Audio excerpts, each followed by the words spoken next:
Bonjour et bienvenue sur le podcast One Thing in a French Day. Aujourd'hui, lundi 19 février 2024, cet épisode, le numéro 2332, s'intitule « Prendre la bonne diagonale, Kung Fu en autonomie ». J'espère que vous allez bien et que vous êtes de bonne humeur.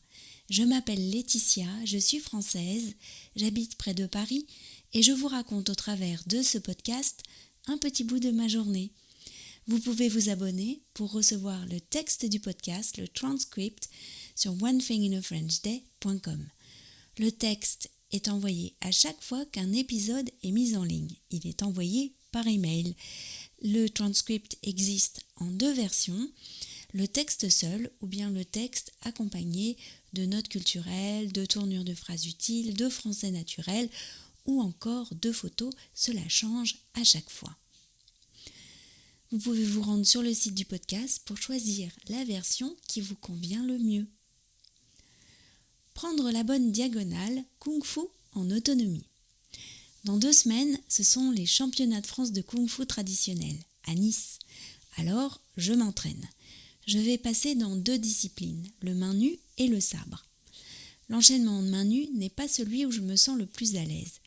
J'ai donc profité des vacances, puisque nous sommes en autonomie sans notre prof, pour travailler les passages qui coincent. Notamment cette diagonale, où je ne fais que monter et descendre, et où le passage de Poubou vers Gongbu, enchaîné avec un saut, est clairement mon point faible. Je manque de souplesse, de vitesse et de dynamisme. Alexandre, notre camarade brésilien, est un sage. Il m'a dit « Tu devrais regarder des vidéos de personnes qui font le même style que toi pour bien comprendre la dynamique. » Ça marche pas mal. Et puis, je me suis filmée.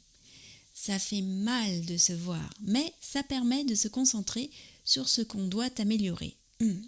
Bon, il y a beaucoup trop de choses à améliorer dans mon cas, c'est difficile de faire le tri, mais je progresse.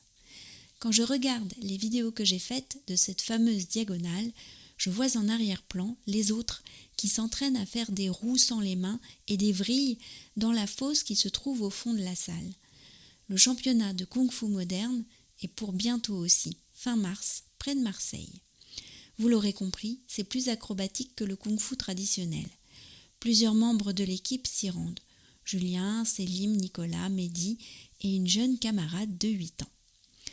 La roue sans les mains, c'est un des objectifs de Michaela. Cette semaine, elle n'a travaillé que ça. Elle ne la passe pas encore, mais ce n'est pas loin. Il faut juste qu'elle trouve la bonne impulsion. Josepha est passée mercredi dernier et lui a donné quelques conseils. C'est sympa de recevoir des conseils d'une championne du monde. One Thing in a French Day, c'est fini pour aujourd'hui.